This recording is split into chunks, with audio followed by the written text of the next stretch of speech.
At one point, so-called levels appeared, along with which monsters came. Even ordinary people had levels. After a while, everything around began to revolve around levels. People began to pump up their levels to increase their chances of survival. The monster that appears in front of the hero has an unusually strange level, displayed as 3 question marks instead of numbers. The guy stands in front of the monster, lamenting that this is simply insane. The monster with the encrypted level towers over him. The hero is confused by the fact that the level is displayed this way, making it unclear to him how to defeat the monster. The team behind the leader calls for a retreat. The leader agrees and tells them to retreat. The hero looks back at the team, saying that he will buy them time. He realizes that Seoul will be reduced to rubble if this monster enters the city. The team turns around and starts running. One of the team members asks the leader to survive, after which he commands to run to the teleport. The leader looks after them. The warrior takes out his weapon, jokingly recalling that it is not his style to sacrifice himself. His sword glows green, and he himself is set to lose. The leader of the escaped team, ready to break away, raises his weapon up and orders the monster not to come near him. The warrior leaps forward and prepares to attack the monster in a jump, raising his sword above his head, while the almost motionless monster prepares to counterattack. The monster's counterattack prevents the warrior's attack and discourages him. Receiving a powerful push to the side, he flies to the side. After the monster's attack, the guy fell to the ground, flying with such force that the ground beneath him cracked many times, and the stones simply flew around. The monster's attack was incredibly powerful. The damage was so great that it destroyed the armor. The guy's health dropped to an incredibly low percentage. He, lying on the ground, cursed, feeling the approaching death. Lying among a pile of stones, the injured hero tries to get up, complaining that he simply needed to be at a higher level to defeat the monster. A bright flash of light appears, illuminating the hero lying on the ground and the monster towering over him. Seeing that the monster is about to attack again, this time for good, the boy prepares for death, feeling how the attack is almost approaching him. Suddenly, the attack stops, and the monster's weapon is stopped by the weapon of another warrior, who shielded the injured guy with his body. The leader of the escaped team is surprised by what he sees, because he does not understand who it is. He only looks at his savior in shock. There is a sound of metal scraping against metal. The man's weapon and the monster's weapon interlock. The rescued guy is surprised that this guy was able to stop the monster's attack with a simple dagger. The monster looks up at the guy. He seems delighted, saying that this guy is the one he has been looking for so long. The hero, who appeared out of nowhere, looks up at the monster, wondering how the monster could hide in such a boring place. It seems that holding back the attack was not difficult for him. The monster is about to attack again. The guy still lying on the ground notices what is happening and screams to draw his savior's attention to this. The strong warrior again bypasses the attack. He climbs onto the body of the monster and runs further, intending to crush it with his attack. Finally, the hero with the dagger prepares to strike. He jumps up, rising above the monster to attack. One swing of the dagger, and the monster's head separates from the body. Blood spurts out like a fountain, and the warrior lands confidently. The leader of the escaped team looks at what is happening in shock. He can hardly find the words to address his savior. Having collected his thoughts, he finally decides to shout after the hero in order to ask who he is and what his level is. The guy stands there gloomily. Suddenly, he opens his level, revealing that he is only on level 1, but he doesn't seem embarrassed by this. A dark-haired boy named Gun Woo reads a message on his phone, but it irritates him so much that he throws the phone. Go has clearly endured the battle, so as he leaves the scene, he turns to look at the body of his fallen opponent. The guy looks at the disfigured body of a monster like a troll or a goblin, lying on the ground and showing no signs of life. Gon Woo, looking angrily at the defeated monster, remembers that about 7 years have passed since a certain moment. The boy decided to become a hunter when he was 20 years old, but over these 7 years he became more and more disappointed with what was happening. Frustrated, Gong Woo sat down on the ground, leaning his back against the stone wall. Hunters must pass a certain test, which involves fighting monsters in huge dungeons. The catch with this exam is that it is impossible to complete such a task at the initial levels. Gong Woo is disappointed that the monster hunting exam in the dungeon was passed by those who compensated for their lack of skills with equipment.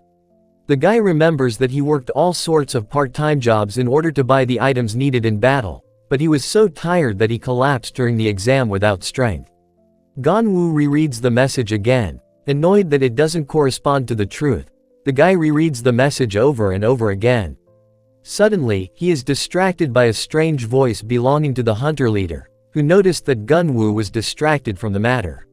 The leader asks the guy if he defeated all the low-ranking monsters. He is clearly unhappy with Ganwoo for slacking off. Distracted from the annoying message, the guy turns his attention to the leader and reports on the work done, after which the leader tells him to go and collect the loot. The manager hints that at this rate he risks not going on a raid on the boss, wanting to force the guy to work harder. This infuriates Ganwoo, who understands how the system works and that only those with power or money are sent on raids. Ganwoo understands that the leader is most likely just lying, but he answers him politely, intending to carry out the order. The leader laments that the youth do not think with their heads at all, while Ganwoo leaves to collect loot from defeated monsters. Suddenly, Gon sees a bright light and notices something that catches his attention and amazes him. The guy sees a huge, glowing hole, which is actually a portal. Around the portal there are people waiting for something. The guy is surprised by the size of the group going on a raid, because it is too small. He also wonders why all these people are idle. Suddenly, he is called out by an acquaintance named Kim. He is happy to see his friend, calling him a future ranker when greeting him. Kim Min-sok is very optimistic and runs up to Ganwoo, happily asking if he managed to raise his level. Ganwoo is confused as to why his friend calls him a ranker despite the fact that he himself has never expressed a desire to be one. But not receiving an answer to his first question, Ganwoo asks why the group is so small. Kim is surprised, asking if Gon listened to the teacher, since the guild had announced an emergency meeting.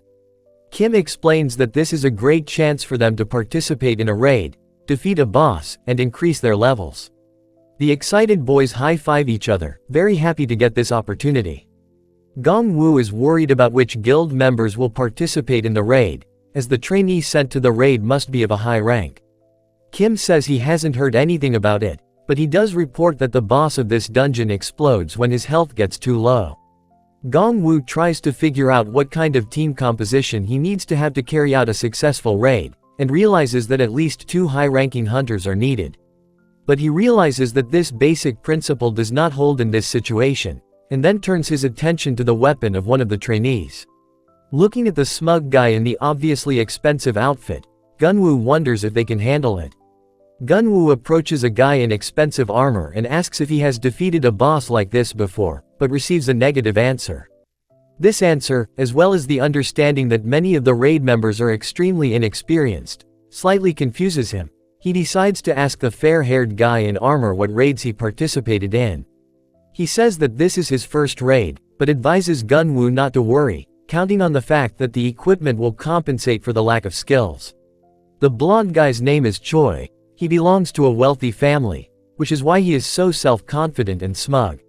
This infuriates Ganwoo, because Choi is not only a fairly low level, but is also something of a tourist visiting dungeons for money. Disappointed in his new acquaintance, he turns his gaze to another man, expecting him to be more experienced. The level of the second guild hunter turns out to be 5 times higher than Choi's, which calms Ganwoo down, as he hopes that this man's strength will be enough. The guy realizes that in addition to fighting the main boss, they also need to remember to fight other monsters, otherwise they risk losing the battle and becoming food for the monster. He also realizes that the beast they are about to raid self-destructs when it reaches 1/3 of its health, so they will have to act quickly.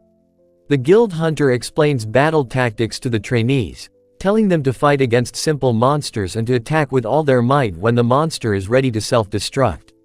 Ganwoo decides to clarify his plan of action in case their forces are insufficient, so he raises his hand and asks the hunter a question.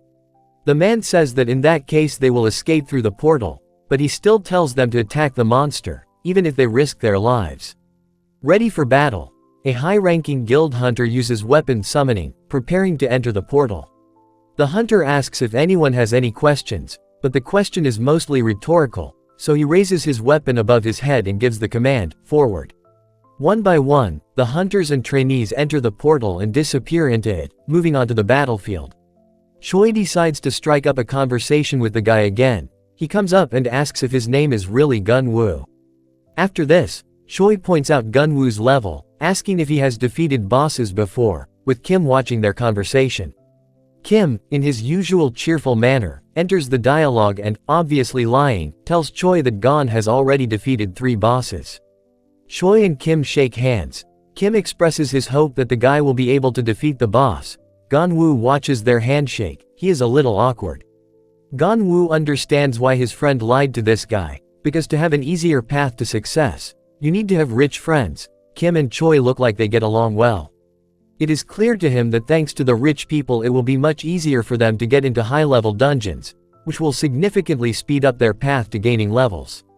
Choi and Gon-woo also shake hands, expressing their willingness to cooperate and hope for the raid to be highly successful. After shaking hands and exchanging flattering words, the boys also enter the portal and prepare for the adventure, Kim and Choi looking inspired. Gon is glad that everything is working out this way, because the guy himself understands that such chances don't often come to ordinary people like him. Choi smiles strangely. The rich man's face is illuminated by the bright light of the portal. He, smiling from ear to ear, prepares to enter the portal and begin the battle with the boss. Gon-woo doesn't look so happy, despite the fact that he had a rare chance to make friends with a person from noble circles and take part in a raid. The guy looks worried, and deep down he knows that there is something strange about this situation, but he doesn't know what yet. The team encounters the monster they were talking about, a cyclostomp. They have almost defeated it, because its health has dropped to 30%. But the round-mouthed boss is not the only difficulty, because other monsters constantly emerge from the ground, complicating the battle. The hordes of skeletons that appear straight out of the ground, as well as their level, which exceeds the level of those monsters that the fighters have encountered before, frighten them. Gon-woo tries to keep a straight face. He attacks another skeleton and defeats him. But this is clearly not the end, most of the battle is still ahead. The battle is very active, both sides suffer losses. Gon-woo, having defeated his opponent, is distracted for a second to ask why everything turned out this way. Choi, also concerned about how the fight is unfolding, turns to Gon-woo, asking what they should do in this situation. The raid's leader, the hunter, is not happy with the talk during the battle, and tells the boys to finish off their monsters quickly so they can help him with the boss fight. Gon-woo, crossing his sword with the skeleton's sword, wonders how they are supposed to help the hunter if there are too many monsters here. Kim helps his friend by pushing the skeleton away with one powerful elbow strike, surprising Gon-woo. Kim is very determined in this situation. He tells his friend and their new acquaintance to go and help in the boss fight, saying that he is going to deal with the monsters. Gon-woo understands that it is dangerous, because Kim could die, but he is adamant and tells them to go and help the hunter. Choi agrees with Kim and is going to help the hunter together with Gon-woo. He encourages the guy. Gon-woo and Choi rush off and prepare to strike the monster, and Gon-woo asks his friend to hold out for only 30 seconds so that they can sort it out. The attack directed at the monster takes quite a long time. The hunter is excited about this and tells the guys to attack faster. Gon-woo diligently strikes. Gon-woo tells the hunter that they can't win, but the man doesn't intend to retreat, so he orders him to continue the attack. Such self-confidence irritates the guy. One of the skeletons that had snuck up from behind was about to attack Gon-woo, but the guy managed to escape the attack at the last moment. After dodging one attack, Gon-woo sees a huge number of skeletons heading straight for them. The defending part of the team is simply exhausted. Realizing the danger of the situation, the commander hunter orders to take the wounded and leave this place, but Choi is immediately wounded in the leg. Gon-woo protects Choi from an attacking skeleton. The hunter prepares to clear a path and tells the boys to follow him. Gon notices that there is very little time left before the round-mouthed monster self-destructs. The guy understands that he needs to act.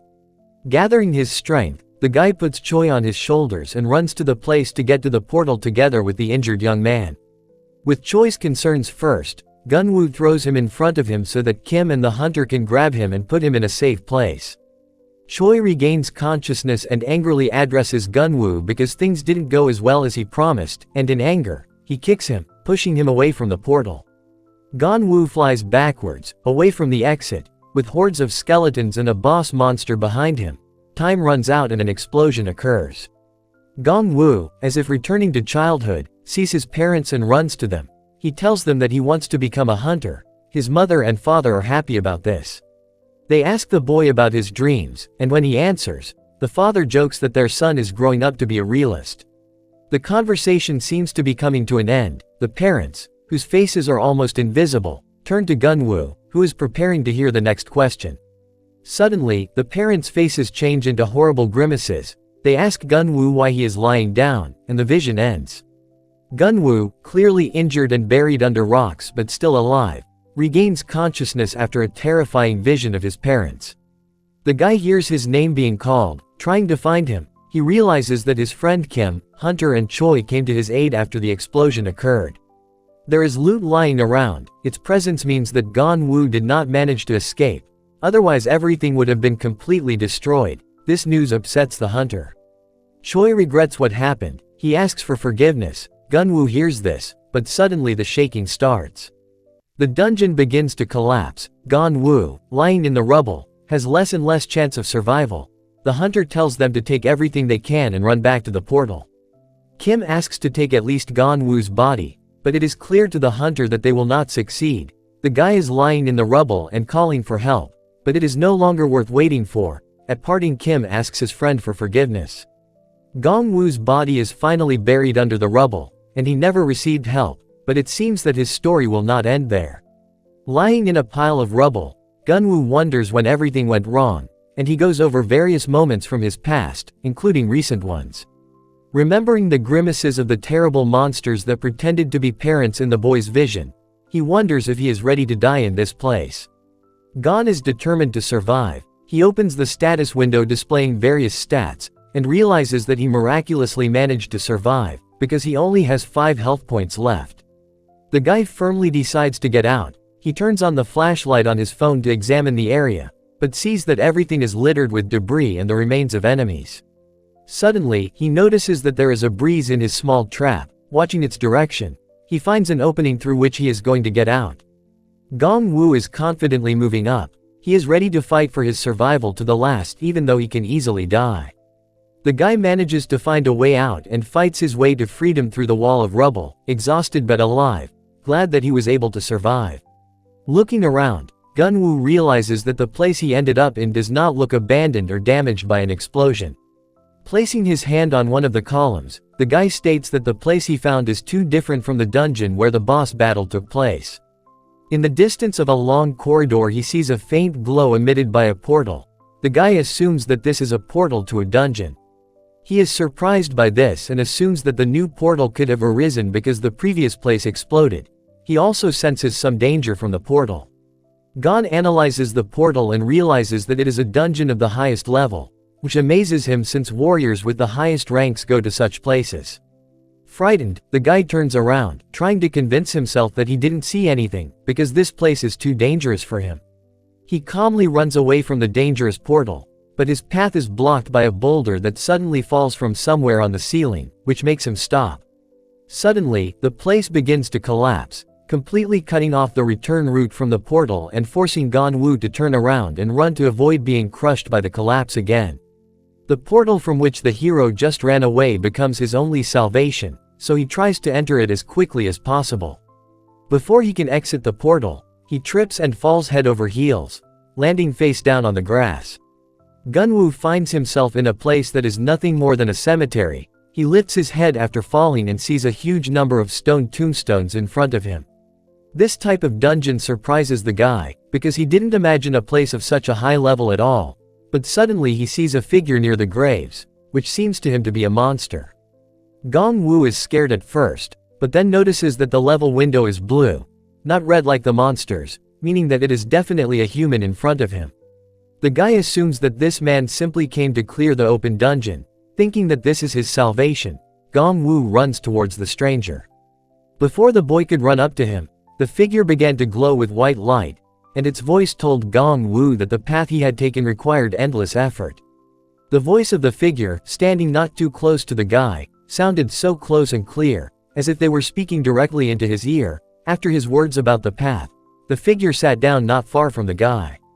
The man sits motionless as Gunwoo tries to address him, but suddenly he lights up again and repeats the phrase he just said. Gong Wu assumes that this man is actually an NPC, which surprises him greatly because even though their world has turned into a game, he has never seen anything like this before. The guy tries to approach the man again, assuming he is the first person to meet the NPC, when he says his scripted line again. Gong Wu repeats this algorithm over and over again, but the man breaks down and asks the guy to stop it, because he is trying to act like an NPC for the first time, but Gong Wu makes him repeat the same thing. Suddenly, the man notices Gong Wu's level. He doesn't understand how the guy can enter the dungeon with such a low level. The man is surprised that Gong managed to do this almost by accident, and also explains that he is an admin in the games. The guy asks the admin about a way to get out of the dungeon, but he replies that the only way to get out is to clear the dungeon, which shocks him, because his level is not enough for this. The admin tells Gong not to be upset, saying that level or abilities do not matter to him, explaining that in dungeons of this level only luck matters. Gong Wu wonders what luck has to do with this, but the admin explains that his presence here is, in fact, already luck. The man tries to encourage the boy by saying that he can find a hidden item, but Gong Wu doesn't find his words convincing, because his situation is simply deplorable. The admin leaves the place, citing the fact that his time here is over, and finally tells the guy to avoid death and seek the truth. Gong tries to stop him, but the admin continues his scripted speech, after which the player is given the task of finding a weapon. The admin also advises the guy to look at the sky, hinting that objects falling from the sky can be dangerous. Something flies from above, many different objects fall from the sky, weapons flying down almost hit Gong. Understanding the meaning of the admin's words, Gong Wu tries to dodge the huge number of falling objects. Eventually the rain of equipment ends. The guy doesn't have time to catch his breath before a shadow appears above him. He tries to understand what's going on when he notices a bull-like creature flying at him from above. The cow-like monster is clearly hostile, which frightens Gong Wu and only means that he will have to engage in battle. After the monster falls to the ground, clumps of earth fly around, forcing the hero to jump to the side in order to save himself. After landing hard, Gong Wu tries to sit up, but instead of an enraged beast, he sees a dozing cow in front of him. This monster has a secret level, which makes the guy worry about the difference in level. Gong Wu remembers what the admin told him about the walkthrough and realizes that this battle is the only way to get out. The guy looks behind him, choosing a weapon from a huge variety of equipment. He takes out one of the swords, and looking at its characteristics, he is shocked, because this weapon has a legendary level and high attack power. The level of this sword, as well as the fact that a high-ranking weapon was so easy to obtain, greatly surprises the guy. This turn of events inspires Gong Wu, who is holding such a high-ranking weapon for the first time and is confident that with such capabilities he will easily pass the dungeon. The guy is confident that with such a sword he can easily defeat a huge bull with just one blow, so he swings his sword and goes straight at the monster. Gong Wu strikes straight at the bull's neck, expecting it to be enough to destroy it, but the attack has absolutely no effect. The guy is surprised, but understands that he cannot hesitate, because the bull can wake up after the fall at any moment. So he throws down the sword and decides to choose another weapon. Taking up the battle axe, Gong Wu reads its stats, which turn out to be even better than the sword's, before he strikes again. The attack with the axe also does not bring results. The bull does not receive damage, but wakes up. The guy is perplexed about the reasons for such an ineffective fight. The awakened bull looks at the guy furiously again, after which it rushes out to attack him. Gong Wu tries to run away. Gong Wu uses a bullfighter's technique, causing a huge bull to run past him, and the hero himself runs in the other direction, wanting to escape, but hears the admin's mocking voice above him. After a short, simple conversation with the admin, Gong Wu remembers one of his recent tips, realizing that many of the weapons are just junk. He understands that the bull will defeat him if he gradually goes through all the weapons in search of the real one. It is not clear to him how to find the right weapon, but he does not have time to think, because the bull is approaching again. Gong Wu decides to attack the bull with everything in sight. The weapons gradually fly into the bull, but to no avail, because the monster does not receive damage. The guy dodges the bull again, just like the first time, letting it run past him. But this attempt fails. The bull understands that they are trying to fool him, so he starts to turn around. The guy did not expect this, so he grabs the first shield that comes to hand. The monster throws Gon up into the air, causing him to land down, after which his damage is reduced to 0, signifying the guy's transition from a hunter to an ordinary person. Seeing the bull running towards him, Gon realizes that he could very well die from its attacks. His attention is drawn to the admin's voice, ordering him to get up. The admin gives the guy a hint, telling him to take one of the swords. Gon-woo obeys him and takes hold of the hilt. This weapon has a heroic rank, which Gon-woo has not heard of before. The huge bull runs straight towards the guy to attack, but Gon-woo already has his wind sword ready and is about to attack first. The attack, which involves a blast of compressed air, is so powerful that both the bull and the boy are sent flying in different directions. Flying backwards, Gon flies backwards and hits a tree, getting injured. He falls to the ground without strength. After losing his hunter level and getting seriously injured, the boy realizes his weakness and realizes that this might be the end. Lying on the grass under a tree, Gun-woo sees a weapon stuck in the tree, which attracts his attention and makes him distracted from thoughts of death. Gun-woo is surprised that the dagger is stuck in the same way as if it fell from a tree, which makes the guy think that the admin decided to help him. The admin refuses that he helped him. The guy decides to act and gathers his strength into a fist to get the dagger. Gong-woo quickly leaps to the desired tree branch to grab the blade, then lands on the ground. The blade in the guy's hands shines, which gives him hope for victory, and this is where the quest to find the weapon ends and the hero faces a task concerning the battle with the bull. The bull and Gong-woo stand opposite each other. The guy asks the admin if defeating the bull is enough to complete the quest. He confirms this. The bull uses a new move. Gong-woo realizes that this is not the right moment to strike the bull, but he decides that it is time to act. Bull and Gong-woo approach each other, the boy's dagger and the beast's electrified forehead almost touching. Gong-woo rushes towards the monster with a loud scream. He realizes that he wants to live, so he is ready to strike the huge bull. The guy jumps up and raises his dagger to strike the bull. The beast is just as confident in its strength and continues moving forward. Rising above the enraged beast's head, Gong-woo brings his dagger closer to the monster's head and prepares to finish it off. Gong-woo opens his eyes and finds himself in the hospital, feeling like he died after that fight with the bull, but in front of him he sees a notification about completing the quest. The guy is incredibly happy that he was able to kill a huge bull, but suddenly a girl enters the room, who turns out to be the protagonist's sister. Gun-woo wonders what his sister is doing here since he still hasn't realized that he's alive, so he asks her if she's dead, which angers her. Gun-woo's father and mother burst into his room, not at all happy to see his son in the hospital room. The father scolds his son, saying that he should think about his own survival first. Gun-woo realizes that his father is indeed right, because if he had not acted heroically and tried to save Choi, he would not have been on the brink of death. The guy remembers the latest events related to Choi and realizes that he should have thought about their acquaintance from the very beginning. Gun-woo consoles his family by saying that he managed to survive this time and promises to be more vigilant next time, but in response, his sister suggests that he quit hunting as a worker.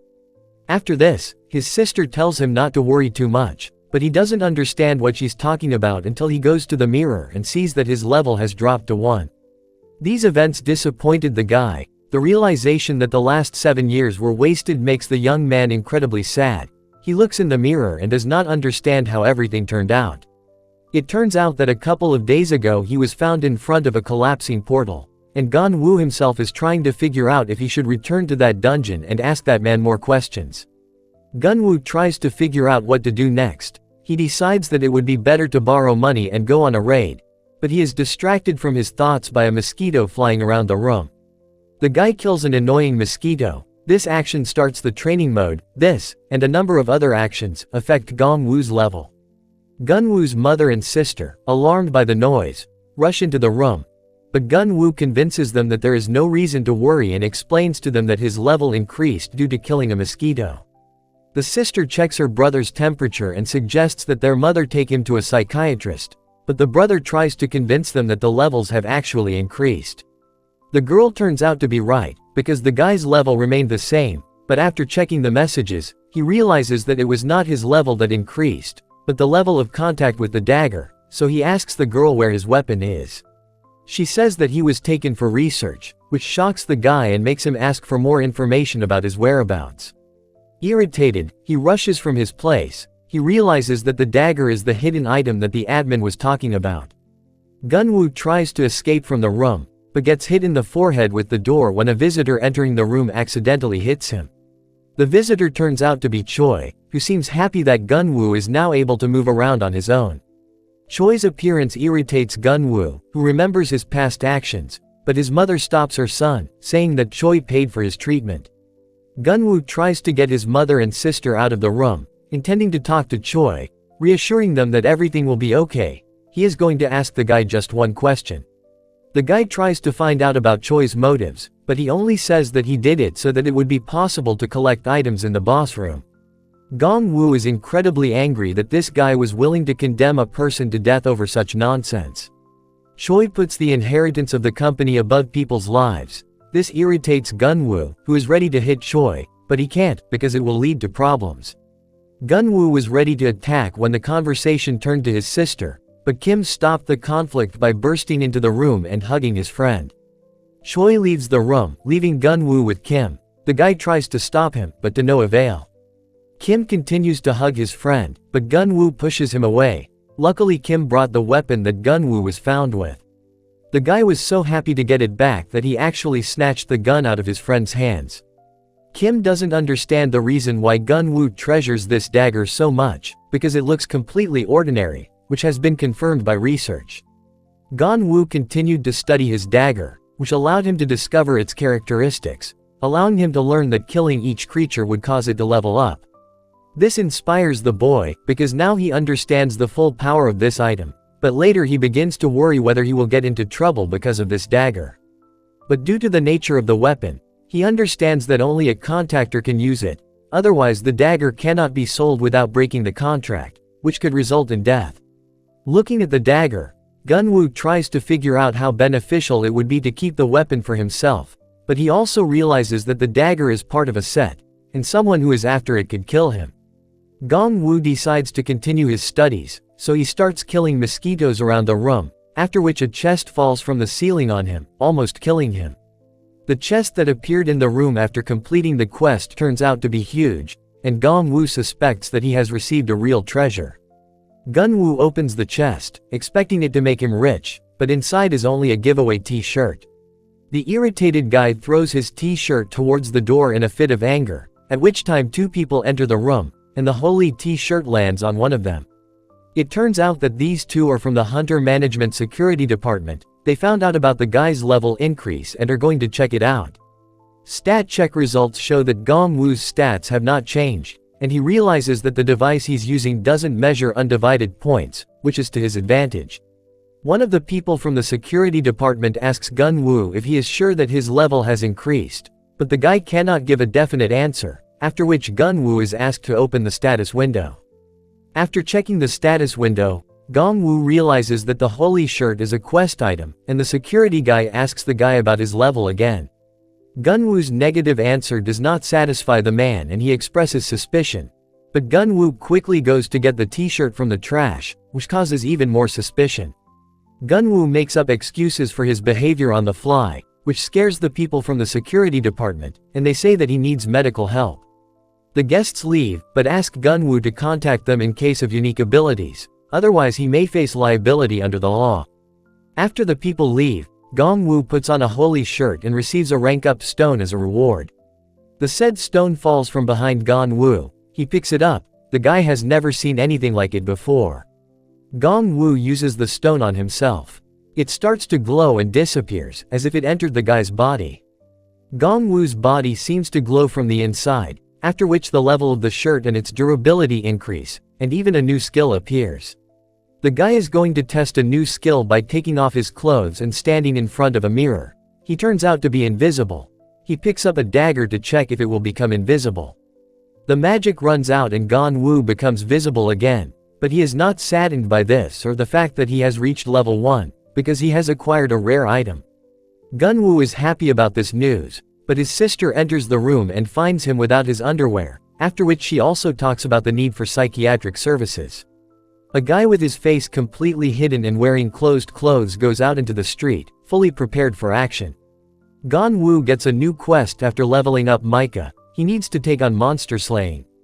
The entrance is heavily guarded, but Ganwoo decides to use his new ability to become invisible. Being invisible, the guy approaches the skill sensor, almost triggering the concealment cancellation. But Ganwoo manages to activate the skill again and not give himself away. Ganwoo walks out into the crowded street, wondering why so many people are entering the D-rank portals when there is nothing to catch. A notification comes that the cover-up will soon be lifted, so Ganwoo tries to find some dungeon to avoid revealing himself.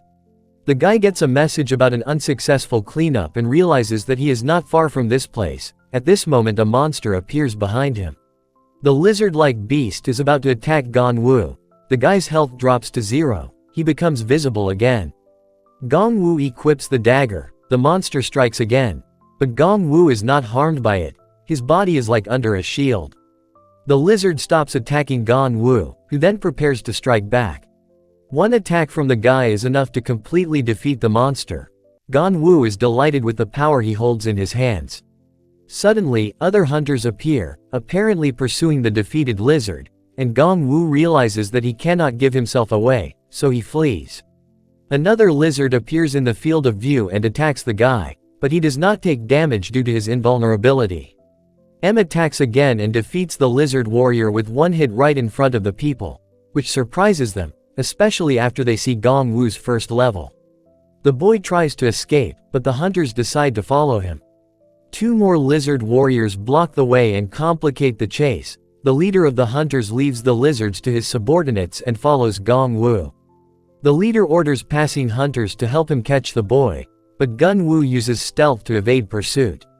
The leader of the hunters tells people about how Ganwoo defeated the lizard warrior with one blow, which raises suspicions that he has a divine item. Ganwoo tries to sneak away and find some dungeon, but the hunters notice the movement of glass shards on the ground and are going to fish for the guy for profit. The leader of the hunters attacks, causing the cover to end, and Ganwoo tries to escape. The chase begins again. The hunters try to attack Ganwoo, who manipulates the points he has earned as quickly as possible and puts them into a fast run. The guy uses a new skill to get to the funnel and get into the dungeon. The Wastelanders are sure that the first level hunter will die there. Ganwoo manages to escape the chase. He jumps into the funnel. The hunters do not understand what to do, but the hunters decide to wait for the portal to reopen after Ganwoo's death to collect the loot. The leader of the hunters is sure that it is impossible to get out of the dungeon that Ganwoo ended up in alive. Meanwhile, Ganwoo lands on the ground and sees high walls around him and a notice that the mission is about to begin. The guy prepares for battle and equips his dagger. The first monster appears, a slug, after which dozens of monsters jump down to the guy. A bunch of slimes fall down, which makes Ganwoo nervous because he doesn't know what the cooldown of the skill he's using is, so he has to use the fast-running skill again. The slug suddenly attacks Ganwoo, causing him to take damage, but he doesn't care because after killing the slug, his damage should increase and his health should be restored. Ganwoo cuts the slime in half, confident of his victory, but this does not bring results, because the monster does not die, but splits into two. He tries to attack again, but one of the slimes hits him in the back, after which the division of the slime due to the cutting is repeated. Hordes of slimes jump right at Ganwoo, dealing damage over and over again. He tries to attempt to kill one of the slimes to level up and restore his health, but his health drops to 0. The hunters are still standing near the crater, waiting for Ganwoo to be defeated, but this does not happen. They assume that the guy is using items. The leader of the hunters tells the team to be more vigilant, assuming that the boy is using concealment. Ganwoo, meanwhile, kills slime after slime and increases level after level, and also manages to destroy all the slimes before the end of the down. During the battle, Ganwoo gains so many points that he could significantly increase his level. But the battle doesn't end there, because there are only a couple of seconds left before the boss appears, which Ganwoo is also going to destroy with a devastating attack. Ganwoo expects to see a huge slime, but instead a huge dragon appears, which shocks the guy so much that he is not even sure that such a monster can be killed with a dagger. The hunters are still standing near the crater, waiting for a chance to get their hands on Ganwoo's weapon, but some of them are already losing their patience. The leader is irritated by this. He tells the group to get lost if they don't like something, but the hunters demand that he compensate for the damage. The hunters accuse the man of giving in to Ganwu, causing them to demand payment for their time, at which point security personnel appear nearby. These people turn out to be the same guys who visited Ganwu in the hospital. They ask about the cat going into the dungeon. Meanwhile, in the dungeon, Gongwu dodges the boss's attack and tries to attack the monster, but is unable to due to the dagger's ineffectiveness, causing him to pick up the spear lying on his back. Gongwu decides to throw his spear, but fails, causing the dragon to strike back. Finally, after increasing his power level and attempting the attack again, Gongwu manages to damage the dragon. Repeating this algorithm, he deals damage again and realizes that the situation is not hopeless. Gongwu repeats this action over and over again, striking the wyvern with blow after blow, causing its health to rapidly drop. The wyvern flies down to strike Gongwu. The guy did not expect it, because of which he does not have time to dodge, because of which he takes a lot of damage and catches fire. Gongwu realizes that the wyvern's attack pattern has changed, so he decides to finish it off as quickly as possible. The guy attacks the dragon at the last moment, but the fiery blow hits Gongwu, reducing his health to 0. At the last possible moment, Gongwu decides to deliver the finishing blow, equipping his dagger just as the wyvern lunges at him again. Gongwu throws the dagger up. The attacks of the guy and the monster collide with each other. This time the attack attempt is successful. The dragon's head shatters into pieces. Gongwu manages to defeat the wyvern with a crushing blow. His level increases, and his health and manga are restored. The security team descends to the bottom of the crater to find Gongwu, unsure if it's worth the effort. They decide to find out more about the guy's situation to understand what's going on. They are sure that Gongwu is not that simple, after which they enter the portal. All this time, Gongwu, who had used concealment, was nearby and heard about the plans of the security department representatives. The guy returns home. His family notices that something is wrong, because he looks worried, but the guy tries to convince them that everything is fine. Gongwu sits down at the computer. He is very worried that the security department is looking for him, so he decides to read the rules for the application of the special provisions of the hunters. The guy can't carry out the search unnoticed, because his sister is behind him, and such an internet search query raises questions for her brother. Gongwu tries to find an excuse for this too, but his sister suggests that her Borat had problems in the dungeon because he didn't answer her calls, but Gongwu finds an excuse by saying that his phone is broken. Saul tries to support Gongwu, saying that he will find something to do anyway, after which she leaves the room, and the guy continues to search for information. After this, the guy decides to look at what he managed to loot after the fight with the wyvern. One of the trophies turns out to be a necklace, which in theory is worth a lot of money. But Gongwu realizes that he won't be able to sell the item successfully for now, so he wonders if there is another way, at which time a message comes on his phone. The caller turns out to be Gongwu's friend, Kim Min-sok. The guy thinks he's drunk, but Kim is indignant, saying that it was hard for him to decide to call. The phrase about the courage to call surprises Gongwu, in response to which Kim says that he passed the hunter exam and was accepted into the guild. As a good friend, Gongwu is happy for Kim, but even so, he doesn't understand what Kim meant when he spoke of courage. Kim reveals his cards, saying that he has to go through a dungeon with Choi Jae. Yeonam is the same Choi who pushed Gongwu away from the portal and covered up the traces of his setup. The news of this shocks Gongwu. The guy does not hide it, but in response, Kim only says that he had no other choice, but still asks Gongwu for forgiveness for this. Gongwu understands that it is not his friend's fault, so he asks him not to worry and tells him to give it his all and raise his level. The guy tries his best to cheer Kim up. Kim also reveals that Choi is the team leader in the company management test, which surprises Gongwu even more. A plan forms in Gongwu's mind and he asks when the dungeon clearing is planned. The day of the cleanup arrives. A team is assembled led by Choi. Gongwu also arrives, preparing to carry out his insidious plan of revenge using his new abilities. Choi walks up to the guards, telling them to open the dungeon for his group.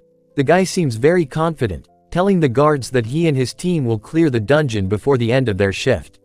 Standing around the corner, Gongwu watches as the team enters the dungeon as he planned, using his stealth skill to become invisible. While invisible, Gong Wu comes out of his hiding place and plans to blend in with the team so he can sneak into the dungeon with them without any problems. Gunwoo notices his friend in the crowd. He looks quite sad, but the guy can't give himself away, so he stays away. After overhearing a conversation between several people in the group, Gunwoo learns that Choi has bribed the guild. The team stands in front of the portal, preparing to enter the dungeon. Choi tells the team members to hold hands to form teams and get to the same location.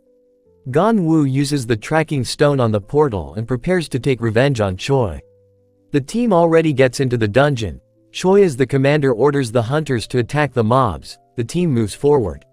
Several huge spiders fall from the ceiling and are about to attack Choi, but he manages to attack them and defend himself.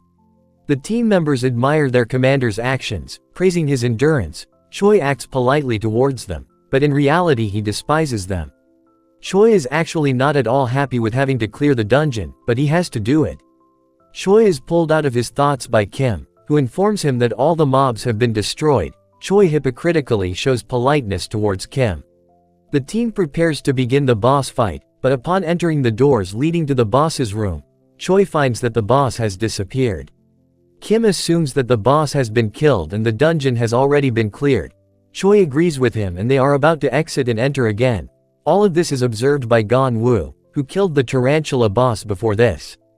Gunwoo returns home just in time for dinner, and in response to his sister's question about where he's been, he reveals that he found a night job and, refusing dinner, leaves the kitchen. Alone, Gunwoo checks his phone for messages and seems more than satisfied with the results of his work today. Kim Min-sok reports that they cleared the dungeon 3 times but did not encounter the boss, causing Choi to be furious, which makes Gunwoo happy. The guy decides that he will need to perform something like this again sometime, but for now he is going to find out the price of the items that he managed to get today. Nothing foreshadowed trouble, but Gunwoo notices news about himself, concerning the fact that a level 1 hunter was able to clear a high-ranking dungeon. Gunwoo sees this news becoming a hot topic among users, and it makes him so nervous that he starts thinking about stopping. He is distracted from his thoughts by his mother, who enters the room without warning, but she does not suspect anything because she entered the room with one purpose. The woman leaves money on her son's table. Gunwoo tries to refuse it, but his mother praises him for trying to earn extra money and tells him to buy himself some normal clothes. After this short conversation, the mother leaves the room, leaving her son alone with his thoughts. The boy thinks about the fact that he is frightened by the current situation. Gunwoo has a thought that he should stop, but he pushes it away, because he promised himself that he wouldn't stop until his parents and sister were on their feet. Meanwhile, Choi is just furious, angry that someone ruined his dungeon clear by getting ahead of the bosses. The man, apparently an employee, suggests that he seek support from the guild leader, but this irritates Choi even more because such a trivial thing could cause him problems. Choi collapses into his chair, disappointed that his secretary would even suggest such a stupid idea, and their conversation is interrupted by a knock on the door. The visitor turns out to be Kim, which surprises Choi, but he pulls himself together and asks what brought him to him. Kim replies that he has in mind someone who would like to take part in the hunt and whom he would like to recommend. These words puzzle Choi, but Kim reports that yesterday's news was widely discussed in the hunters community, thanks to which a person willing to help appeared. Kim reports that this hunter has a fairly high level 458. This surprises Choi, who decides to clarify whether this person is really ready to become part of the team. Kim says that this is indeed the case. This person is really willing to help their team, but also mentions that this high-level hunter also put forward some conditions. Choi listens to Kim and agrees with everything he said. It's time for the next dungeon clearing. This time, Choi decides to be more careful, so in order to avoid what happened last time, he places a guard near the portal to the dungeons. This amuses Gunwoo, who has a very useful stealth skill, while the team, led by Choi, approaches the portal.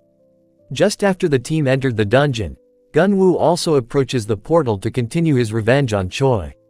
This time, Choi decides to be more careful and faster, so he orders the team to deal with the mobs faster in order to be able to get to the boss room faster. Seeing how active the team is this time, Gunwoo decides not to hesitate and quickly moves towards the boss battle to annoy Choi again.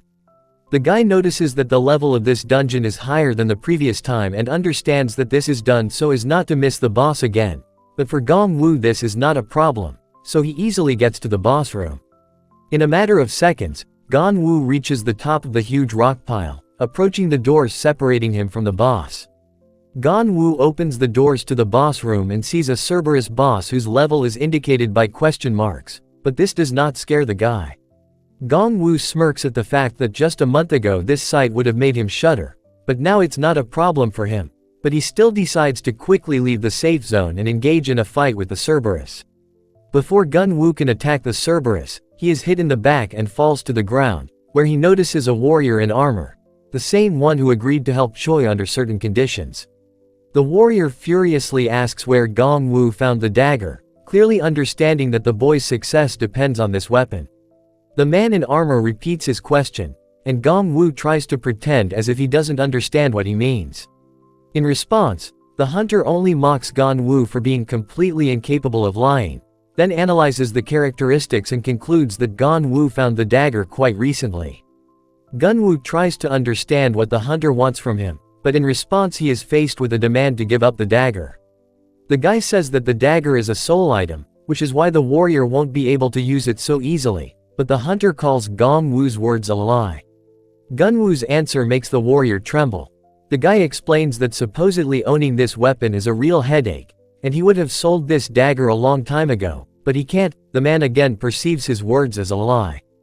Gong Wu voluntarily hands the dagger directly into the hunter's hands, telling him to check it out for himself, which of course turns out to be true.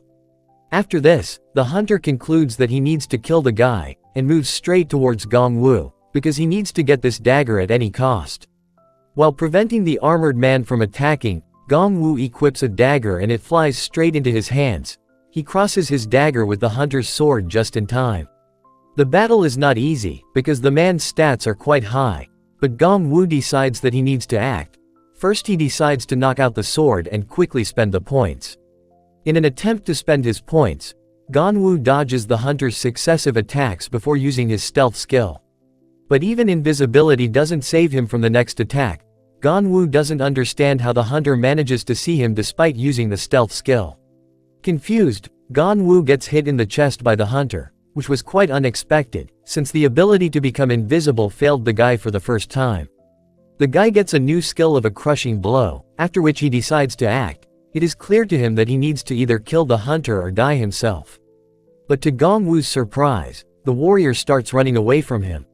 It turns out that the hunter also knows about the crushing strike skill, and is obviously afraid of getting hit by this attack. But this does not stop Gong Wu even after the warrior uses sprint. The boy uses bird pierce to attack the hunter as he is escaping, but he manages to reach the gate and escape the attack before it reaches him. But looking at the timer, Gong Wu realizes that he has another problem, Cerberus, so he decides to work with her, for which he summons his blade. The guy crosses the safe zone because he needs to deal with the boss as soon as possible. The hunter is outraged by this, saying that Gong Wu is acting dishonestly. Getting closer, the guy immediately attacks one of the heads of the Cerberus boss. He defeats his middle head with one powerful blow. Having collected the loot from the defeated monster, M decides to leave the dungeon through the portal. The hunter quickly realizes this and is in no way going to let him go just like that. Quickly approaching, the hunter blocks Gong Wu's path, but the guy only reports that he has already redistributed all the points, and can now see every movement. Without waiting for an answer, Gong Wu attacks the warrior, knocking off his helmet and confusing him. There is something hidden under the armor that the guy did not expect. Under the rough armor is a pretty girl. Gong Wu certainly didn't expect his enemy to be like this. The guy is struck by the beauty of the huntress, but this only makes her angrier, and she promises to finish him off for sure now, after which they again cross their weapons in battle. The girl says that she wanted to spare Gong Wu, but because he allegedly started to get cocky, she decided to kill him. The guy, of course, doesn't believe her, because she knocked off all his health points. In a fit of rage, the girl strikes Gong Wu with a sword, but he does not try to defend himself, which is why he receives damage again. The girl is surprised that her opponent did not try to defend himself. The guy comes up with an incredibly ridiculous excuse, saying that he supposedly wanted to go to the toilet, and while the girl stands in a stupor from all this stupidity, Gong Wu tries to hide in the portal. Surprisingly, he is unable to leave the dungeon due to the dungeon using low-ranking seal stones that must be broken to have a chance to leave the dungeon. While Gunwoo is annoyed that someone used the seal stones, a team led by Choi sneaks up on him. Choi, smiling disgustingly, says that he had no doubt that the culprit of all this was Gongwoo. The guy, trying not to show his excitement, tries to act confidently and demonstratively takes off his disguise, cap, hood and face mask. Kim was completely surprised to see his friend here, at which point the warrior girl turns to Choi, reminding him that he shouldn't have entered the boss's room before he was supposed to. In response to this, the leader of the hunting team accuses the girl of involvement and orders her to be captured. Choi justifies his actions by saying that she could have been Gongwoo's accomplice, otherwise the guy would not have been able to defeat serious bosses on his own. A girl named Han Se-yeon is demonstratively offended by the fact that she and Gunwoo were put on the same shelf. The guy himself is also not too happy and inserts an unpleasant comment in response. Gunwoo suggests that Se-young join forces at least for a while, since Choi's team is already surrounding them, but even this does not make the hunter take the guy's side, so she responds to him rudely. There is very little time left before the battle. In order to have a better chance, Gunwoo decides to get acquainted with the new items in his inventory, after which he discovers a new skill. But after using his new skill, Gongwoo receives a notification that he has received a hidden mission, and without thinking twice, he decides to accept it. There is a loud knock from the other side of the doors, the ground shakes as if an earthquake has started, and M's actions lead to the release of the sealed spirits. A huge crack cuts the earth into pieces, dividing people into two groups, and monsters begin to crawl out of the ground. High-ranking zombies, ghouls, and skeletons climb up through a crack in the ground. At the same time, Gunwoo receives a notification that the skill, Destructive Strike, can only be used once, which shocks him, especially considering that he would need this move now. One of the hunters from Choi's team was so angry at the guy's actions that in a fit of madness he decided to swing his sword at him. But Gunwoo's faithful friend Kim Min-sok comes to his aid, saving him from the attack of an aggressive warrior so that he could escape. But the nobility doesn't last long, after which the hunter knocks Kim down, accusing him of deciding to help Gunwoo. The guy with the mohawk hits Kim again, saying that he, with such a low level, is not fit to hold a candle to him. Kim tells the guy that he has nothing beyond his level. This angers him so much that he decides to deal Kim a fatal blow, but this time it is Gunwoo's turn to defend his friend. This only makes the mohawk guy even angrier, and he decides to attack Gongwoo again, angry that he managed to get a good item. Gongwoo was about to defend himself, but suddenly the guy in front of him slowed down to an incredibly low speed. He assumed it was because of the skill he used recently. The guy uses his new skill, surprised that with such a slowdown he will have time not only to attack the enemy, but also to yawn. Blood splashes across the mohawk-haired guy's body, causing him to fall straight to the ground, with Gongwoo praising his weapon while simultaneously mocking his defeated enemy.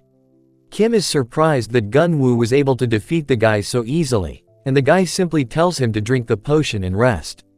The others just watch all this from the side, separated by a crack, and discuss the incredible victory of the first level. Se-young is also impressed by what she saw. Choi decides to take control of the situation, telling the team not to panic, since the first level is still the first level. These words anger Gunwoo. He is ready to attack, even rushes towards the enemy, but his path is blocked by hordes of monsters, who have finally overcome the distance and reached the surface. Huge hordes of monsters begin to attack people, biting and wounding them. Gongwoo resolutely rushes into battle with the evil spirits. Blow after blow, he deprives the monsters of their heads, increasing their level and getting rid of negative effects. Meanwhile, an exhausted Kim is in a more difficult situation, almost falling under the attack of a huge skeleton, but Gongwoo notices in time that his friend is in danger, reacts with lightning speed and defeats the monster. Kim thanks his friend, but his friend only tells him to drink the potion calmly, smiling at his friend and leaving to fight the monsters. The people from the hunting team, talking among themselves, notice that Gon remains at level 1 even though he has killed more than one monster. Realizing that their opponent is not so simple, Choi's team doubts their strength, while the commander himself assumes that his brothers are trying to put a spoke in their wheels. Choi is irritated, assuming that his brothers wanted to set him up by slipping such an expensive and valuable item to someone like Gunwoo. The guy, in turn, is irritated by the fact that Choi believes that all his merits depend on the item. He also hears disapproval of his movements as too easy to cope with Se-young's skills. The girl defeats the monsters blow after blow. Gunwoo admires the girl's movements, comparing them to a dance. He also can't stop thinking about how cute she is. Looking around, Se-yeon doesn't notice that one of the monsters is right behind her, but Gunwoo sees it and uses one of his attacks to destroy the threat. Having dealt with the monster in an instant, Gongwoo decides to joke, but the girl does not appreciate this gesture, so she simply turns around silently. Suddenly, Se-yeon takes off, jumping up above Gunwoo's head, and then chops the neck of a huge ghoul that the boy hadn't noticed. After defeating the monster, Se-young also jokingly tells the guy that she accidentally slipped. At this time, Choi's team strengthens their opinion that Gunwoo and Se-young are working together. Gongwoo doesn't like what is being discussed, so he responds rudely to his opponents, which provokes them to attack. Their small team is joined by Min-sok, who has recovered from his bleeding, as the earth shakes again, cracking apart right under the hunter's feet. There is not much time left before the end of the raid. At this time the ground crumbles right under the feet of one of the enemies, after which he falls right into the gorge. A crack in the ground separates Gunwoo from Se-young and Min-sok. The guy is about to jump to their side, but looking down, he realized that the distance is too great. Realizing that jumping in this case is a real lottery, Gongwoo decides to check the items in his inventory to find something useful. The artifact that Gongwoo found allows him to rewind time. The guy understands that this is simply an irreplaceable skill in this situation, but at the same time someone sneaks up from behind. Gongwoo manages to avoid the attack of the sneaking Choi. The guy delivers attack after attack, blaming the enemy for everything that happened to him. Choi's accidental blow hits the inventory, causing all the items in it to scatter. This angers Gunwoo, causing him to attack, and he and Choi hit each other at the same time, ending up on opposite sides of the cliff. As he falls into the abyss, Gunwoo remembers the necklace that allows him to turn back time and decides to put it on at the most opportune moment. Time actually goes backwards, causing Gunwoo to gradually return to his original position, but then fall down without returning to a safe position. The guy realizes that the time the necklace gives him is not enough to successfully save himself from the inevitable fall down. He is saved from inevitable death by Se-young and Min-sok. Gongwoo thanks the girl, because it was she who extended her hand to him while Min-sok held her so that she would not fall down as well. The girl is embarrassed and justifies herself by saying that she only needs a dagger, while Min-sok tries to remind her that he also had a hand in saving his friend. At the same time, Choi is also clinging to the edge of the cliff, trying to climb out onto a flat surface. He climbs the rock only with the help of his sword. Suddenly, Choi turns to the side, his team completely confused about what he is going to do. Choi walks towards Gongwoo's scattered inventory, grabbing one of the trophies while taunting his enemy. Choi is fully confident in his victory. Choi looks absolutely crazy. He shouts nonsense things. Gunwoo understands that the guy has gone crazy, but the villain's life suddenly ends. Of Tartaros emerges from one of the cracks, and the final stage of the hidden quest begins. The enemy team of the now deceased Choi starts to flee and decides to hide in the portal, but they fail due to the sealing stone that Choi had previously used to hold Gongwoo. The emerging shadow summons new, even more dangerous monsters that defeat the members of the enemy team one by one. The shadow turns out to be so powerful that it is capable of reducing a person to nothing but a wet spot with just one fist. Gongwoo, Min-sok, and Se-young are shocked by what they see, and at the same time, they are noticed by the monsters summoned by the shadow. The monsters rush out to attack the humans. Se-yeon realizes that Gunwoo didn't use the extermination attack due to the limitation on the number of uses. The guy confirms her suspicions, after which she tells him to defeat the monster. And even though she addressed him in a rude manner, Gongwoo took it much more friendly. But the girl, in her usual manner, brings Gongwoo back down to earth and tells him to get down to business. The guy doesn't have time to attack before he encounters attacks from monsters, after which he loses most of his health. After taking massive damage, the boy understands why their enemies from Team Choi have lost all hope. Gongwoo notices that the monster is using concealment, but it is not a problem for him, because he has a skill that allows him to see even the invisible. The guy uses his skill and realizes that monsters are surrounding him, after which he uses a lot of attacks. Due to fatigue, none of the guy's attacks hit their target. The next moment the monsters attack Ganwu, reducing his health to 0. But this is to his advantage, because he can use a destructive attack, which makes him confidently prepare for a counterattack. Ganwu destroys the monsters one by one, but the problem is that he has used up all his skills, so he is left with only one option: to stab them straight. The guy runs with his attack straight at Shadow, who has already started attacking him. Ganwu is ready to attack the monster. The dagger pierces right into Shadow's body. The monster screams hysterically, after which it dies. Ganwu manages to defeat the boss. But this is not the end. Worried Min Sok and Se Young, despite their attempts to warn, do not manage to save their friend from being stabbed in the back. A wounded Gon falls to his knees, clutching the hole in his chest as he tries to figure out who struck him if all the monsters are dead. The attacker turns out to be Choi, who, after dying from Shadow's attack, has already lost his human traits, and, driven by revenge, intends to kill Ganwu. Choi, at the moment of his death, remembers a vision where a certain entity offers him to enter into a contract, exchanging his human essence for the opportunity to take revenge. The guy, with one foot in the grave, is already completely losing the rest of his mind and is about to sign a contract. Ganwu can't understand how a man could turn into a monster, while Min Sok, wanting to save his friend, is going to rush at the monster. But Min Sok's overconfident attempt fails and he falls to the ground after Choi's counterattack. Min Sok's health drops to 0. Se Yian immediately remembers the need for treatment. Ganwu obeys her. The girl at this time is about to attack the monster. Before Se Yian's sword can reach Choi, he strikes, and the girl also falls to the ground with 0 health. The defeated Se Yian lies right under Choi's feet as he raises his sword upwards, leaving Ganwu with no skills left other than hiding. Using the only skill he can, the boy saves Se Young from Choi's crushing blow and tries to carry her to safety. Se Young is outraged that Ganwu put his life on the line to save her, calling him a fool for doing so. But the girl does not have time to express her indignation fully, because Choi appears nearby again. Ganwu tells Se Young to take the dagger for herself in case of his death. The girl calls his words stupid and tells him to come back alive after the victory.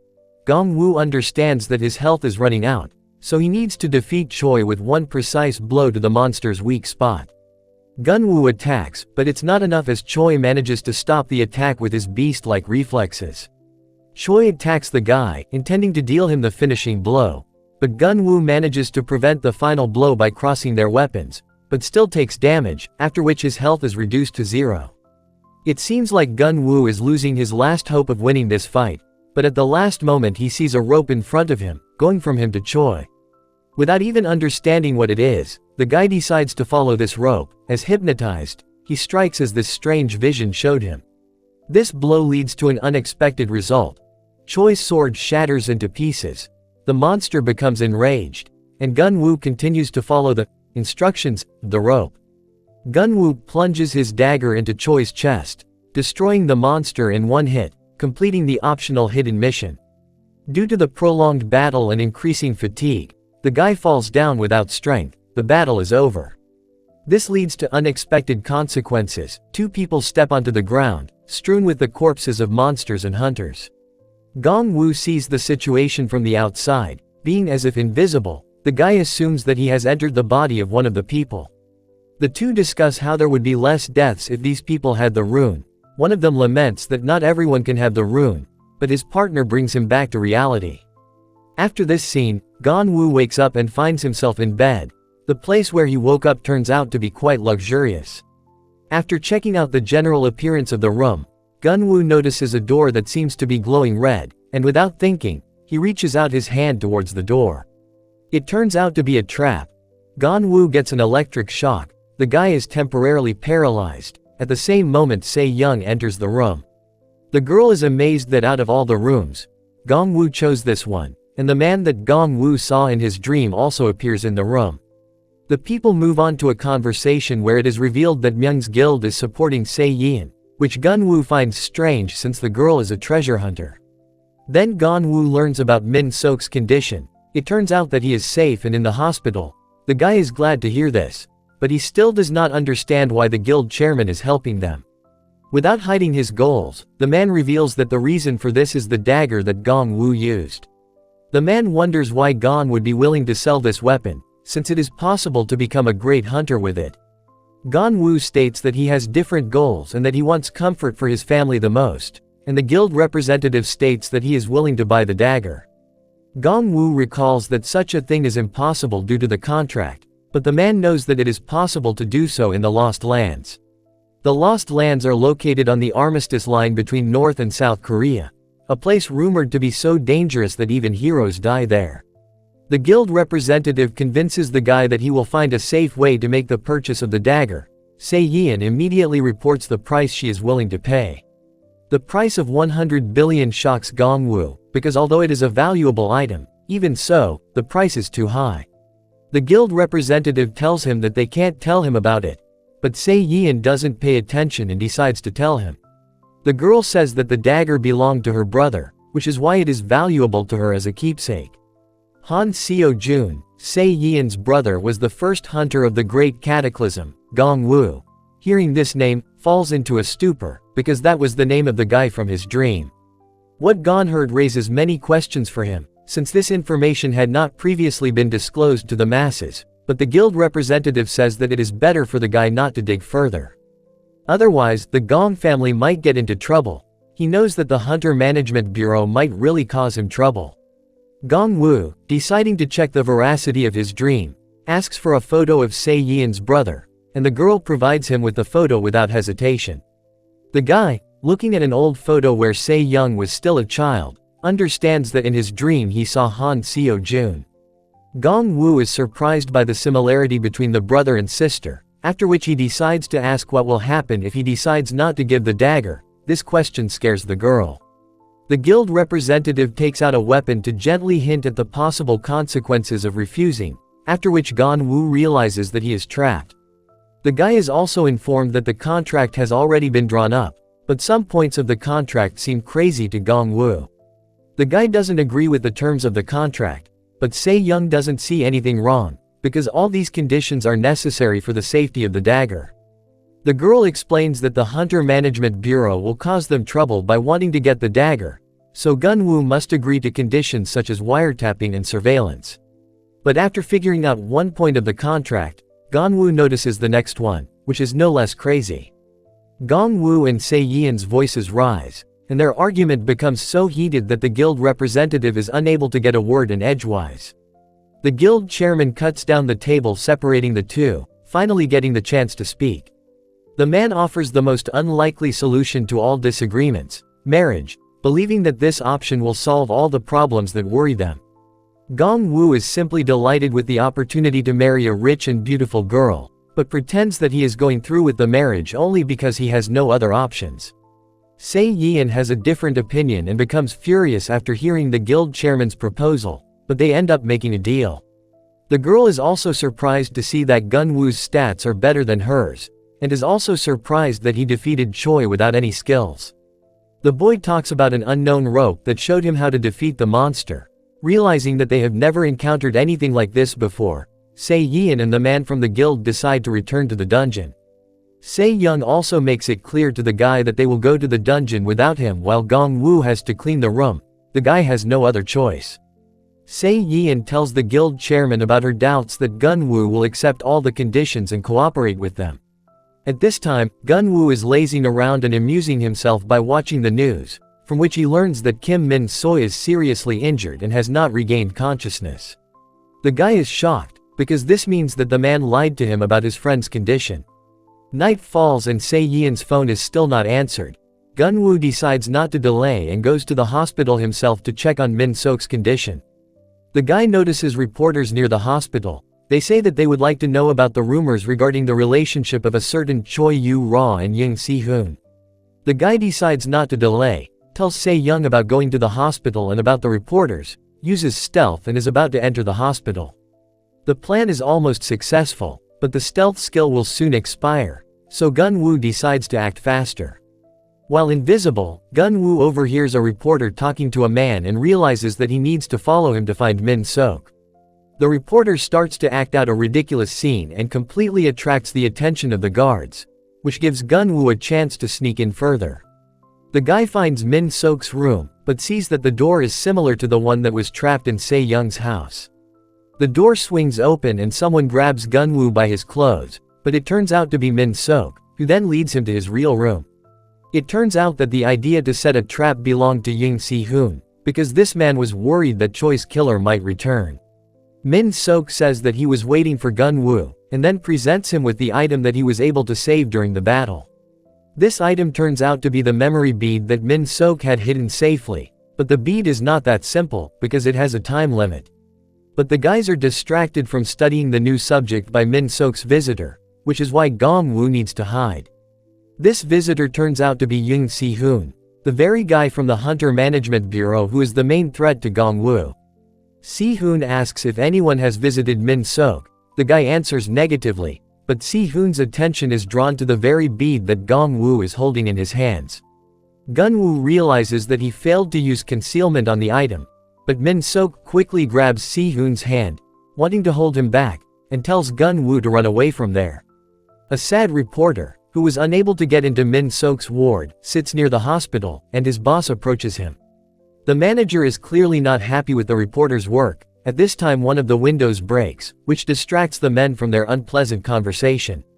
A crowd of onlookers immediately gathers, wondering whether a suicide bomber fell out of the window or something else happened, and people's attention is drawn to the hovering bead in the hands of the still invisible Gong-woo. Immediately after the invisible Gong-woo, Shi-hong lands, causing even more shock. Shi-hong delights the public, after which he immediately sets off in pursuit. People who want to see him live and interview him decide to catch up with the man.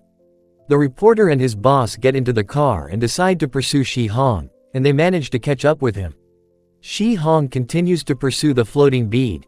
Reporters do not miss a single chance to create new content. Meanwhile, the chase leads to a dead end. The reporter's van is traveling at high speed, so it can't slow down, it just drives straight into the wall. Si-hong reacts with lightning speed, trying to take action to catch Gong-woo and save the people in the van. The van flips over several times, but the reporters survive, and when they come to, they realize that Shi-hong has entered the portal. The senior reporter is indignant, but is distracted by his young colleague, who has spotted a certain hunter in the photo. Gong-woo also enters the portal but cannot find Si-hoon, although he is completely sure that he entered the portal, but suddenly finds himself in Busan. Someone distracts the guy from his thoughts. This person turns out to be the admin, thanks to whom Gong-woo managed to defeat the boar at the very beginning of his journey. The man tells Gong-woo that he has been waiting for him for a long time, but the guy is concerned about the admin's appearance, since he is wearing nothing but his underwear. The admin himself is not embarrassed by this. He is ready to have fun at the sea. As a result, Gong-woo gives in and agrees that the swimming trunks really do look good. The guy decides to ask the admin his real name, but he doesn't give a clear answer, saying that he's just an admin, and Gong-woo can call him whatever he wants. The administrator also informs Gong-woo that he has completed a task for which he is entitled to a reward. The task was for the guy to ask a question.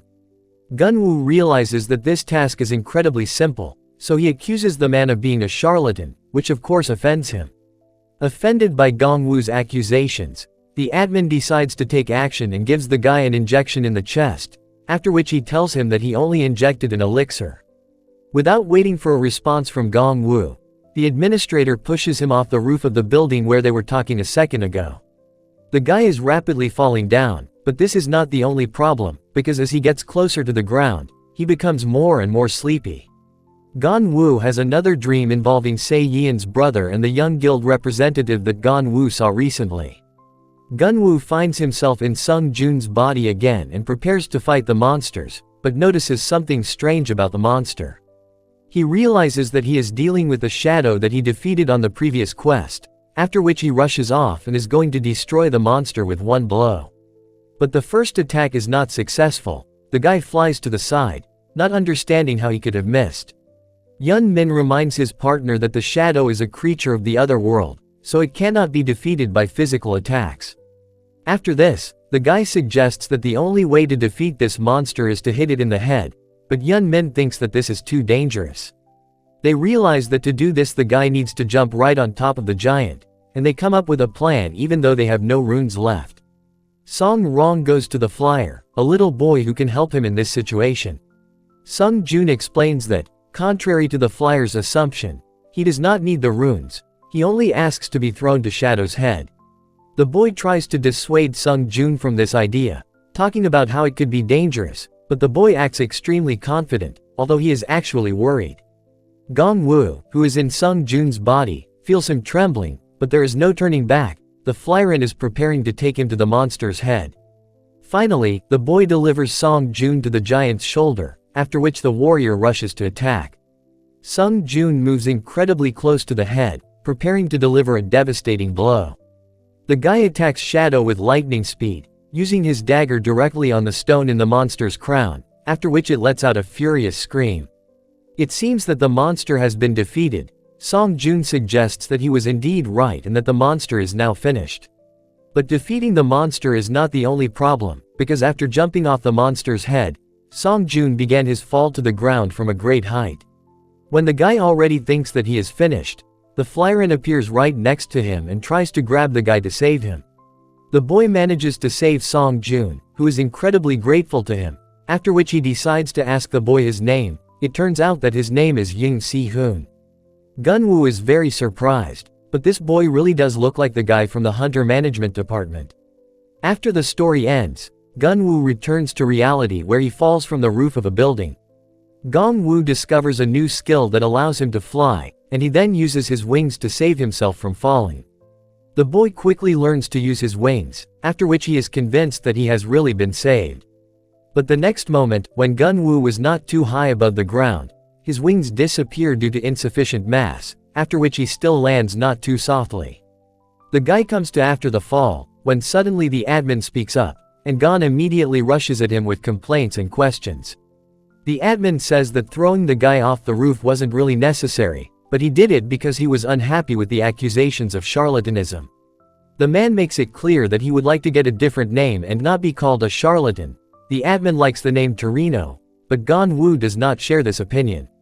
But the admin, now named Torino, made it clear that Gon's opinion was of little interest to him, and then explained to the boy how to get out of here.